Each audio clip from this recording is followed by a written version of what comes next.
Hello and welcome to the Oxford Clay Pottery Podcast. I'm Catherine Tomlinson and I founded Oxford Clay, an eco-conscious pottery company.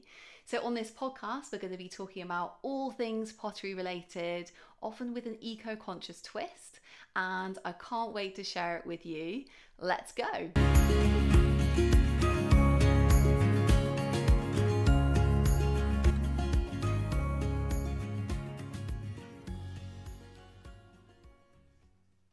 Hi, so welcome back to the podcast, and in this episode I wanted to talk to you about 4 tips for inspiring your creativity. So these are going to be a mixture of things that I've personally tried that I found really helpful for inspiring my own creativity, and also tips from other people's work that I've read, which really resonated with me.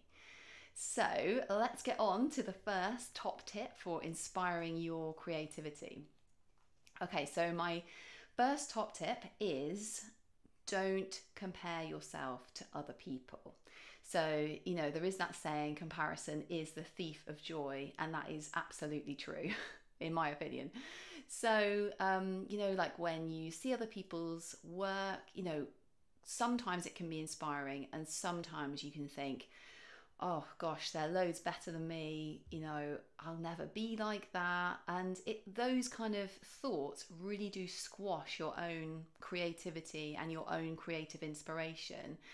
And what I've personally found is that creativity for me comes from inside rather than outside. So although I am inspired, by things I kind of see around, most of my kind of sort of pings of creativity come from just like my own kind of inside rather than, looking at other people's stuff.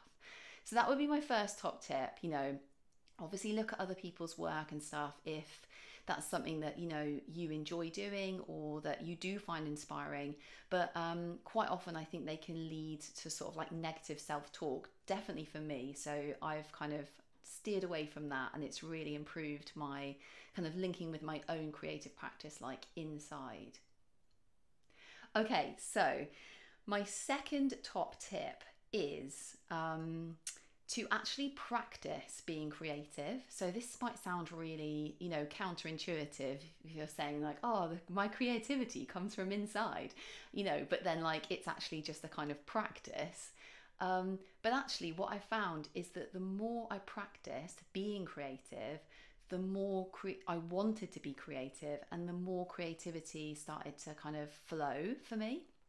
So I've had times in my life where, I've been working lots and, I just didn't have the opportunity to be as creative as I am now. And I just found it was like the less I did it, the less I wanted to do it. And then when I started, practicing pottery again, fairly recently, it was like the more I did, the more I wanted to do, and the more ideas just like flowed to me. But it was from just like opening up the creative practice.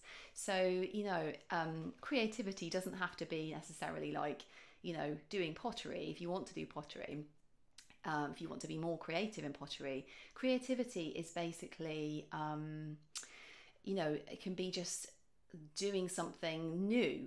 It can be like doing something imperfectly. It can be just like doing something that's out of your comfort zone, taking like a new route to work, eating something new. Can be just like, it's basically the idea that, just being open to kind of like new things, new ways of doing things. That's my idea of creativity. So when I practice doing that, I find that like more ideas come to me and it just flows for me even more. Okay, so my third top tip is if you're feeling really kind of stuck creatively and like nothing's really coming to you, it could be that you're burned out and you might just need a rest. So, this is like counterintuitive to the practice creativity and it will come. Sometimes you're just so overworked that it's really difficult to access like that sort of inspired part of you, like the inspiration that comes from within.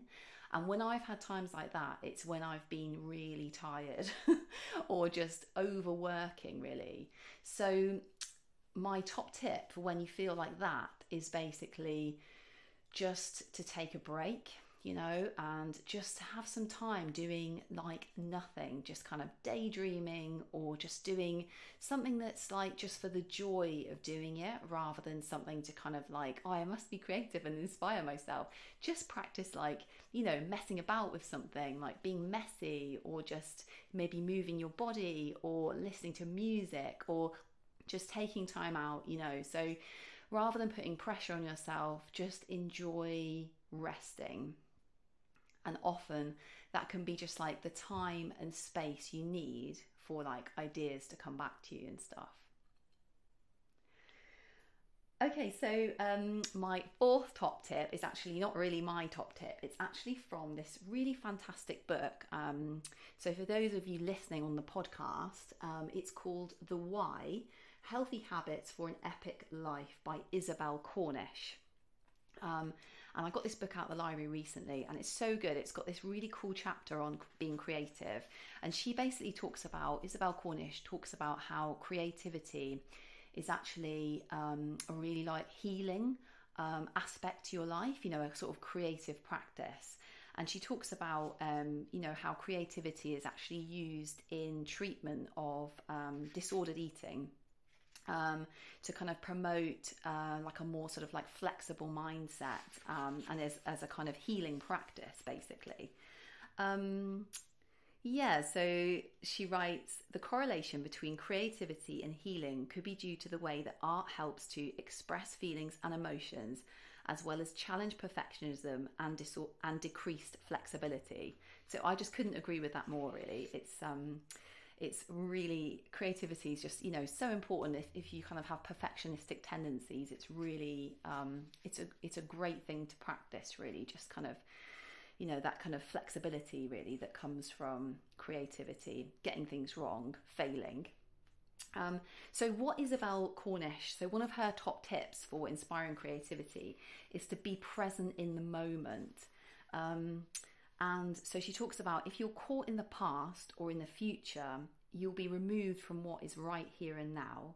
And like, she talks about how being present keeps you open to kind of inspiration that will just come to you just naturally from just being in the moment and being inspired by your surroundings. So she talks about like a beautiful, sunset, or just like, experiencing moments of joy. Being open to moments of joy, and how these can really, inspire you. So I just agree with that so much. It's fantastic. So I hope you found those 4 top tips on creativity helpful. So it could be either practicing more creativity, letting it flow, letting yourself be imperfect, fail at things. I'm doing inverted commas, if you're listening on the podcast, or it could be just taking a break from everything, conversely. So I feel like intuitively, by checking in with yourself, you kind of know what it is you need to kind of just inspire you. Either it's like getting out of your comfort zone, or it could be just resting, basically. And so I'm going to end with a quote, which is in Isabel Cornish's book, and it's such a good quote. It's actually by Carol Dweck, who was the author who wrote about the growth mindset, which I think is so applicable to pottery. So if you don't know about the growth mindset, basically, Carol Dweck talks about how there's a fixed mindset and a growth mindset. And a fixed mindset would be, a mindset which would be like, if you're trying something new, it'd be like, I'm never going to get better than it, at this. I don't know how to do it. It's impossible. I'm, inverted commas, no good at maths, so I'm not going to be able to do it. So it's kind of like closing your mind down, basically, to the opportunity of getting better at something.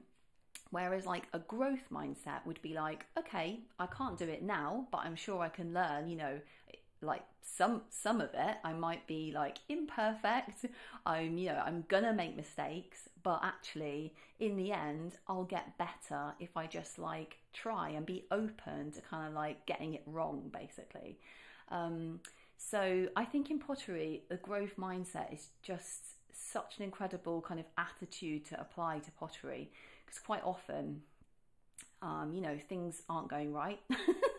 Quite often in pottery, you kind of can spend a long time trying to make something, and then in the end, it's not just how you pictured it in your mind. Or like, it could be great going into the kiln, and when it comes out the kiln, you're like, what?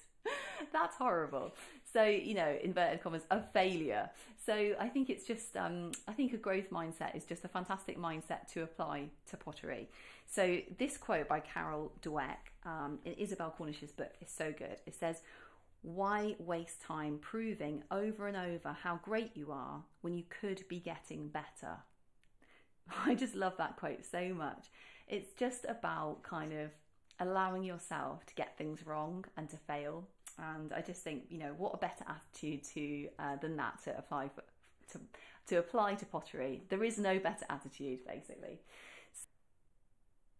So I hope you've enjoyed this episode on inspiring creativity. I hope it's given you some ideas to inspire your own creativity, and just enjoy.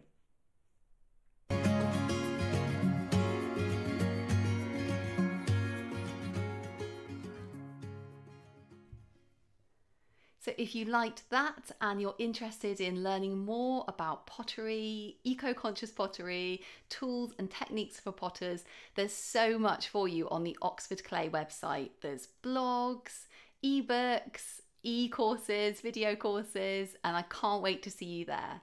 So the website is www.oxfordclay.co.uk.